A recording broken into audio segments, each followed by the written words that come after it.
సరే ఇప్పుడైతే వాళ్ళు లవ్ చేసుకుంటున్నారు కదా. ప్రపోజ్ చేశాడా?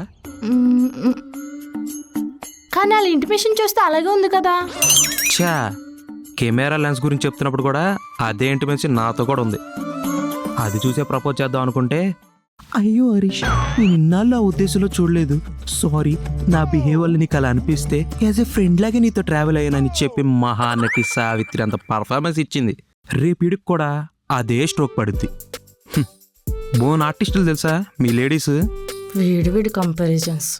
సరే అదే ఆన్సర్ వాడికి ఇస్తుందని తెలిసినప్పుడు నువ్వెందుకు అంత జెల్స్ ఫీల్ అవుతున్నావు? నాకే కాదు, నేను ప్రపోజ్ చేసిన అది రిజెక్ట్ చేసిన అమ్మాయి అయినా ఒక స్ట్రేచర్ ఉండాలనుకుంటాను. ఇది నాకు నచ్చలేదు. నచ్చలేదు, ఏం చేస్తావు?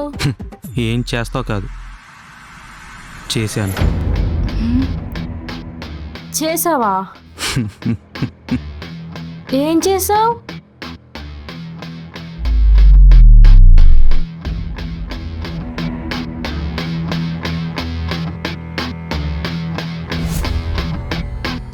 డాడీ, నువ్వేంటి ఇక్కడ?